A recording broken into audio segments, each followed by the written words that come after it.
প্যালেস্টাইনের মুসলমানদেরকে মেরে মেরে শেষ করে দিল। দেখছেন ছবিতে না? দেখেন না?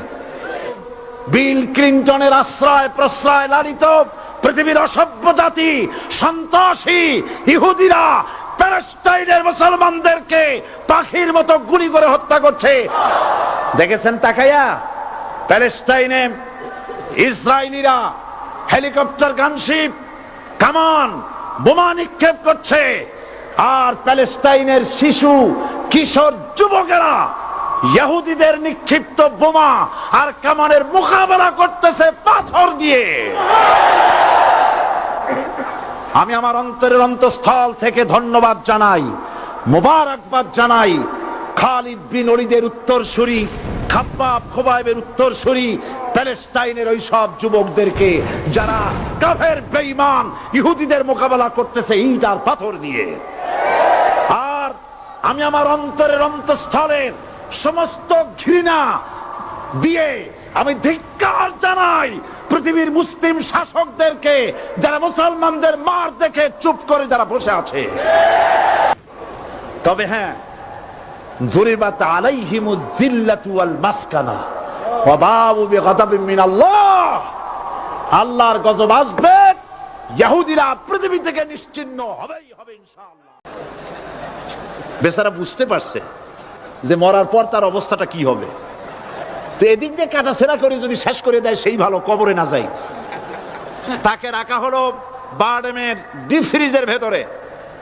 কদিন পরে তার অন্তিম ইচ্ছে অনুযায়ী মেডিকেল কলেজে পাঠানো হলো। ছাত্র শিক্ষকরা যখনই শুনেছে যে ওই লাশ আসতেছে, তারা রাস্তায় দাঁড়ায় বলছে, আল্লাহর রাস্তায় মাপ চাই, এইটার এদিকে আনবেন না। কারণ জীবনে বাইসে থাকতে যে আল্লাহরে স্বীকার করে নাই, ওরে অপারেশন করে যা শেখবো এতে রুগী শুধুই মরবে, বাঁচবে না কেউ। এরপরে সলিমুল্লাহ মেডিকেল কলেজে নেওয়া হলো, তারাও একই কথা বললো। শেষ পর্যন্ত নিয়ে ডিপ ফ্রিজে রাখছে। এখন কোথায় আছে আমি জানি না।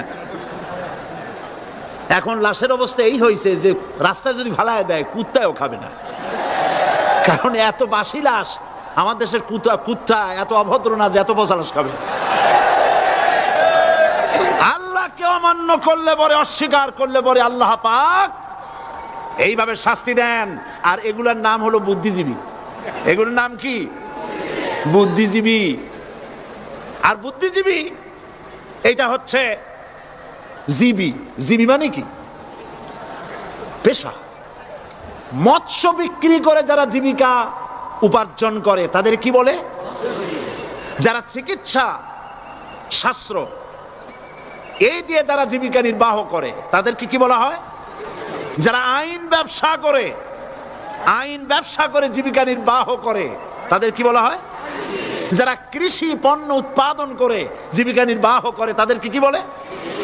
আর যারা বুদ্ধি বিক্রি করে ভারতের পা চাটা গোলামি করে তাদের কি বলে? এই কোরআন শরীফে কিন্তু কোথাও বুদ্ধির কথা নাই, সব আছে জ্ঞানের কথা।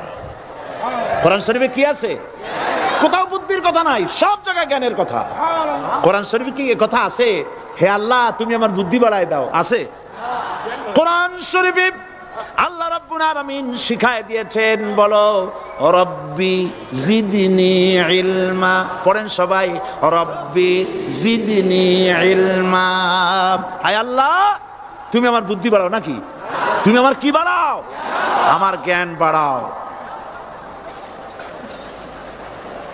ওয়াল্লাযীনা উতুল ইলমা দারাজাত। আল্লাহ পাক বলছেন যাকে আমি জ্ঞান দান করছি তার মর্যাদা বৃদ্ধি করে দিয়েছি। সুবহানাল্লাহ। জ্ঞানের মর্যাদা বেশি। বুদ্ধি, পৃথিবীতে শ্রেষ্ঠ বুদ্ধিজীবী হচ্ছে বুদ্ধিজীবীদের নেতা, বুদ্ধিজীবীদের সর্দার, যে তার নাম কি জানেন? শয়তান। বড় বুদ্ধিজীবীর নাম কি? শয়তান। দেখেন ওর বুদ্ধি। আর আদম আলাইহিস সালামকে আল্লাহ পাক কি দিয়েছিলেন? ইলম। কি দিয়েছিলেন? ওয়া আল্লামা আদামাল আসমা কুল্লাহা। আমি আদমকে কি দিছি? জ্ঞান দান করেছি। শয়তান হলো বুদ্ধিজীবী। ও বুদ্ধিজীবী করলো কি দেখেন, আল্লাহ পাক বললেন আদমকে সৃষ্টি করে উসজুদু লি আদামা ফাসাজাদু ইল্লা আল্লাহ রাব্বুল আলামিন উপস্থিত সকলকে হুকুম করলেন আমার আদমকে সেজদা দাও। সবাই সেজদা করলো না কে? মিস্টার ইবলিস সেজদা করলো না। আল্লাহ পাক প্রশ্ন করলেন, ইবলিস তুমি আমার হুকুম মানলে না কেন? কেন তুমি সেজদা করলে না? শয়তান তখন বুদ্ধির আশ্রয় নিল। শয়তান বলল,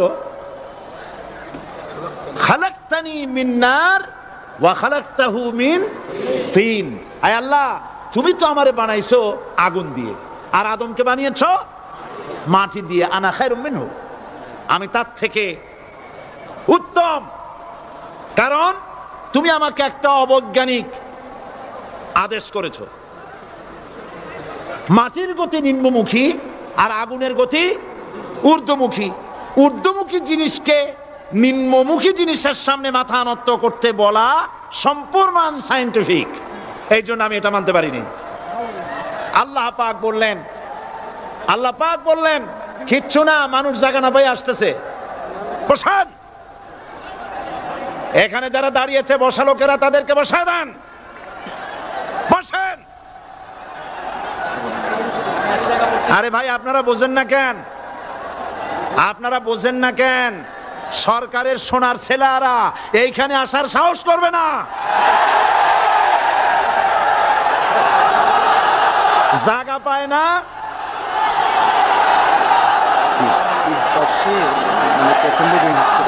করবো কি আমি? কিছু করেন, বসেন, থামেন। মানুষ বসার জায়গা পাচ্ছে না বলে অসুবিধা হচ্ছে। নড়াচড়া কেউ করবেন না, কোন আওয়াজ করবেন না। আল্লাহ তৌফিক দিন, জোরে কোন আমিন। আল্লাহ পাক বলেন, ইন্নাকা রাজিম মারদুদ, তোর উপরে আল্লাহর লানত, অভিশাপ, আমার দরবার থেকে বেরিয়ে যা। তাহলে এই হলো বুদ্ধির দশা। এবার দেখেন জ্ঞানের দশা কি। জ্ঞান দেওয়া হয়েছিল কারে বলেন? একটা জিনিস লক্ষ্য করুন, আল্লাহ পাকের হুকুম শয়তান লঙ্ঘন করেছে। আদম আলাইহিস সালামও হুকুম কি করেছেন? অমান্য করেছেন। করেন নাই? ভয় পান নাকি বলতে? আদম আলাইহিস সালাম আল্লাহ পাকের হুকুম অমান্য করছেন কিনা? অমান্য করেছেন। কি আল্লাহ পাক বলেছেন? এই জান্নাতের সব কিছু নাজ নেয়ামত ভোগ করো, কিন্তু এই গাছের কাছেও যেও না। নিষেধ করেন নাই? হযরত আদম আলাইহিস সালাম ভুল করলেন, আল্লাহ নিষিদ্ধ বৃক্ষের কাছে গেলেন, স্বামী স্ত্রী দুজনে নিষিদ্ধ ফল ভক্ষণ করলেন। এরপরে হযরত আদম আলাইহিস সালাম মহা চিন্তার ভিতরে পড়ে গেলেন, কি সর্বনাশ করলাম। এখন যদি আল্লাহ যদি আমারে প্রশ্ন করেন আমার হুকুম কেন অমান্য করলে, তাহলে আমি কি জবাব দেব? আদম আলাইহিস সালামের কাছে জবাব ছিল না? জবাব, তিনি যদি বুদ্ধির আশ্রয় গ্রহণ করতেন তাহলে তিনি বলতেন, আল্লাহ পাক যখনই প্রশ্ন করেছিলেন তিনি বলতে পারতেন যে আল্লাহ, আমি না হয় একটা ভুল করছি, ঠিক আছে, আমি একটা ভুল করে ফেলেছি, কিন্তু তুমি বলো জান্নাতের এত সব গাছ লাগাইলা যেগুলির ফল খাওয়া যাবে, এমন একটা গাছ কেন তুমি সেখানে লাগাইছো যে গাছের কাছেও যাবে না, ফল খাওয়া যাবে না, এমন একটা বিপদ আমার ভালাই লাগান। তিনি যদি বুদ্ধির আশ্রয় নিতেন তাহলে এরকম কথা বলতে পারতেন। আবুল বাশার, সমস্ত সৃষ্টি জগতের আদি পিতা হযরত আদম আলাইহিস সালামকে আল্লাহ পাক জ্ঞান দান করেছিলেন। তিনি বুদ্ধির আশ্রয় গ্রহণ না করে তিনি জ্ঞান দ্বারা বুঝতে পারলেন সবলকে দুর্বলকে যদি বাঁচতে হয় মহাশক্তিধরের সামনে বিনা শর্তে মাথা নিচু করে দিতে হয়, আর্গুমেন্ট করা যায় না। সত্যি আল্লাহ প্রশ্ন করলেন, আদম আমার হুকুমটা ভাঙলা কেন? হযরত আদম আলাইহিস সালাম কোন আর্গুমেন্ট পেশ না করে তিনি বিনয়ের সাথে কেঁদে কেঁদে বললেন, রব্বানা যালামনা আনফুসানা ওয়া ইল্লাম তাগফির লানা ওয়া তারহামনা লানাকুনান্না মিনাল খাসিরিন। সবাই পড়েন, রব্বানা রব্বানা যালামনা আনফুসানা ওয়া ইল্লাম তাগফির লানা ওয়া তারহামনা লানাকুনান্না মিনাল খাসিরিন। হায় আল্লাহ পাক, আমি আমার নফসের উপরে জুলম করেছি, অত্যাচার করেছি, তুমি যদি আমাকে ক্ষমা না করো, দেখেন জ্ঞান কত, তুমি যদি আমাকে ক্ষমা না করো আর আমার প্রতি যদি করুণা না করো, তার মানে হলো শুধু ক্ষমা করলে হবে না, শুধু ক্ষমা করলে হবে না, ক্ষমা করে আমার প্রতি করুণা করে আবার তোমার রহমতের কোলে টেনে নিতে হবে, নইলে পরে লানাকুনান্না মিনাল খাসিরিন, ক্ষতিগ্রস্ত হয়ে যাব। মাফও করবা, করুণাও করবা। সুবহানাল্লাহ ওয়া বিহামদিহি। আল্লাহ পাক দুজনকেই পাঠায় দিলেন। শয়তান আসলো, শয়তান হইয়া আদম আলাইহিস সালাম হলেন, তার ভুল মাফ হয়ে গেল, নবুয়তের মর্যাদা দিয়ে আল্লাহ পাক পৃথিবীতে পাঠায় দিলেন। সুবহানাল্লাহ। সুতরাং কোরআন শরীফে কোথাও বুদ্ধির কথা নাই, জ্ঞানের কথা আছে। আল্লাহ পাক বলছেন, আমি আদম, আমি দাউদ এবং সুলাইমানকে জ্ঞান দান করেছি, ইব্রাহিমকে জ্ঞান দান করেছি। কোরআন শরীফের বহু জায়গায় শুধু জ্ঞানের কথাই বলা হয়েছে। সুবহানাল্লাহ ওয়া বিহামদিহি। সুতরাং বুদ্ধিজীবী, এই বুদ্ধিজীবীরা তারা আসল জ্ঞানটা নাই। আসল জ্ঞান কোনটা বলেন, কোনটা? ডক্টর শহীদুল্লাহ মরহুম, আমি অনেকবার বলেছি তার কথা, আল্লাহ তাকে জান্নাতুল ফেরদাউস নসিব করুন, বলেন আমিন।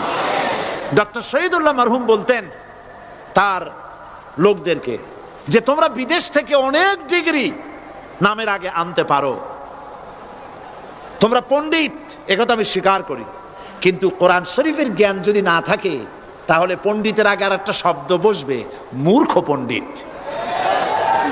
কোরআনের জ্ঞান পাণ্ডিত্যকে পরিপূর্ণ করে দেয়, কারণ ওয়ামা উতীতুম মিনাল ইলমি ইল্লা কালিলা। সুবহানাল্লাহ। আল্লাহ পাক বলছেন তোমাদেরকে সামান্যতম জ্ঞান দান করেছি। কতটুকুন জ্ঞান? কতটুকুন? সামান্যতম জ্ঞান দান করেছি। ইল্লা কালিল বলা হয়নি, কালিলা, সামান্যতম। তমর অর্থ যারা বোঝেন তারা নিশ্চয়ই বুঝতে পারেন তমটা কি। সামান্যতম, সামান্যের সামান্যের কত কত সামান্যতম তা আল্লাহ পাক ভালো জানেন। এই জন্য আমি বলি, এই যে আল্লাহ সামান্যতম জ্ঞান আমাদের দিলেন, সুবহানাল্লাহ, এই সামান্যতম জ্ঞান যদি এইরকম হয়, গোটা পৃথিবীতে এখন নজরুল ইসলাম আমাদের জাতীয় কবি, আল্লাহ তারেও বেহেশত দান করুন, কোন আলহামদুলিল্লাহ, জোরে বলেন আমিন। নজরুল ইসলামও কবি, আর আমাদের দেশেও সরকারের ঘোষিত কবি, প্রধান কবি। একজন জাতীয় কবি তিনি বলছেন, মসজিদেরই পাশে আমার কবর দিও ভাই, যেন সকাল সন্ধে মুয়াজ্জিনের আজান শুনতে পায়। জাতীয় কবি। আর এই সরকারের দৃষ্টিতে প্রধান কবি যিনি, তিনি বলছেন ফজরের আজান যখন শুনি মনে হয় বেশ্যা তার খরিদ্দার ডাকতেছে।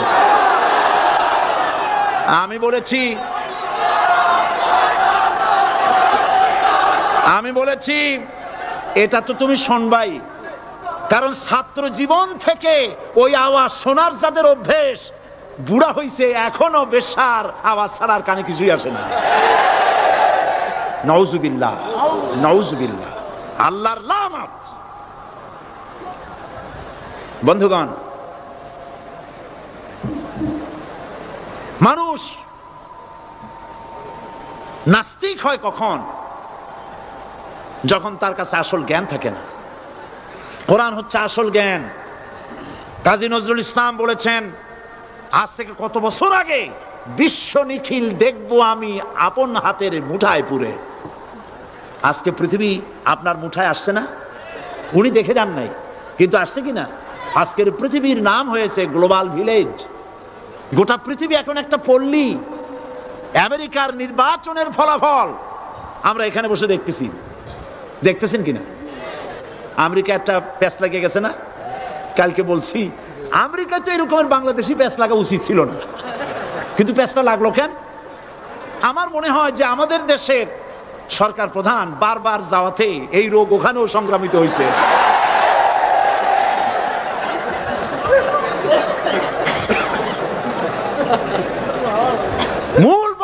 যেটা, সেটা হচ্ছে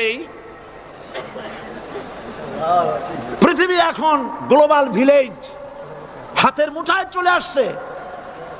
সারা দুনিয়ার খবর মুহূর্তের ভিতরে পাচ্ছেন, কম্পিউটারের ভেতরে আপনি বাজারঘাট করতে পারছেন। আপনার বাড়িতে কম্পিউটার টিপে, আমি এবার লন্ডন থেকে যখন আসতেছিলাম, এনসাইক্লোপিডিয়া ব্রিটানিকা 2000 সালের বইটা আনতে চাইলাম। তোরা বললো আপনি এটা নেবেন কেমনে, এ তো প্রায় 2 মণ ওজন হয়ে যাবে, এত ভাড়া দেবেন কেমনে প্লেনের? এটা 28 খণ্ড, 2 মণ ওজন হবে, দামও হবে জনমের মতো। তাই বললাম তাহলে আমি নেবো কেমনে? কই যে ডিস্ক নিয়ে যান, কম্পিউটার ডিস্ক। মারাত্মক কথা, সেটা কেমনে? ওরা আমাকে একটা কিনে দিয়ে দিল, এতটুকুন একটা ডিস্ক, এটা ঢুকাই দিলে 2 মণ 28 খণ্ড ওটার মধ্যে ঢুকে গেছে। কি আজীব তামাশা! আপনার কম্পিউটার কে নাকি প্রশ্ন করেছিল যে বর্তমান যুগ তো কম্পিউটারের যুগ, ভবিষ্যতের যুগ কি হবে? যে জবাবে বলেছে ভবিষ্যৎ হবে বেশি কম্পিউটারের যুগ। গোটা দুনিয়া মানুষের মাথার মধ্যে আল্লাহ ঢুকাই দিয়েছেন, সুবহানাল্লাহ বলবেন না? বিজ্ঞানের আবিষ্কার দেখে যারা কোরআন জানে না, বিজ্ঞানের প্রতি আকৃষ্ট হয়ে তারা মনে করে বিজ্ঞান বুঝি সব। না, বিজ্ঞানের আবিষ্কার যত বাড়বে কোরআন বোঝা তত সহজ হবে।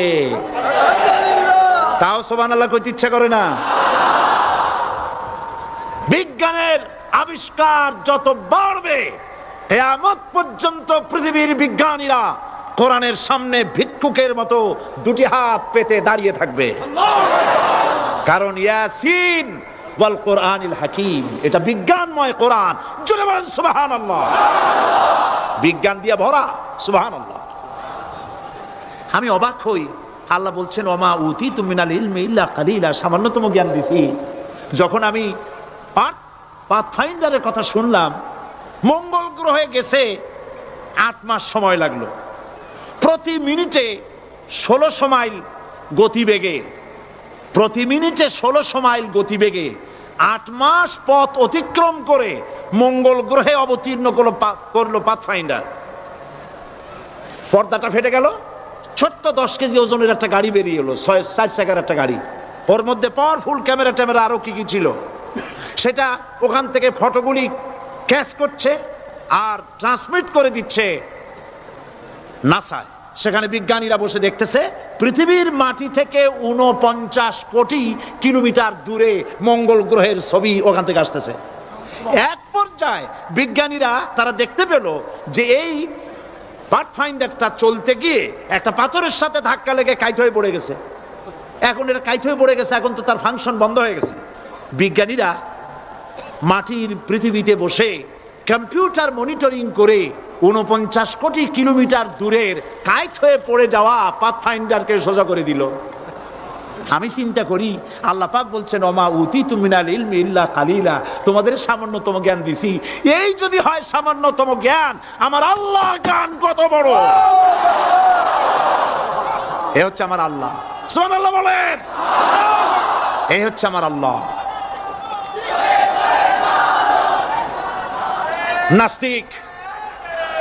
নাস্তিক মুরতাদ পৃথিবীর সবচাইতে নিকৃষ্ট মানব সৃষ্টির ভিতরে, উলাইকা শাররুল বারিয়া, মানব সৃষ্টির ভিতরে সৃষ্টিকুলের মধ্যে আল্লাহ যা সৃষ্টি করেছেন তার মধ্যে সবচাইতে নিকৃষ্ট হলো কাফের। সবচাইতে নিকৃষ্ট কি? যারা আল্লাহকে অস্বীকার করেছে, যারা নাস্তিক, যারা মুরতাদ। আল্লাহ পাক জ্ঞান দান করেছেন মানুষকে। সুতরাং আল্লাহ পাক কোরআনের মধ্যে তার নিজের পরিচয় ছোট্ট একটি সূরার মধ্যে ব্যাপক আকারে বলে দিয়েছেন। কি? কুল হুয়াল্লাহু আহাদ। সবাই পড়েন আমার সাথে, কুল হুয়াল্লাহু আহাদ আল্লাহুস সামাদ লাম ইয়ালিদ ওয়া লাম ইউলাদ ওয়া লাম ইয়াকুল লাহু কুফুয়ান আহাদ। আল্লাহ পাক বলেন আল্লাহ এক এবং একক, তিনি কারো মুখাপেক্ষী নন, তিনি কাউকে জন্ম দেন নাই, তাকেও কেউ জন্ম দেয়নি। আকাশ আর জমিনে আল্লাহর সমকক্ষ কেউ নাই।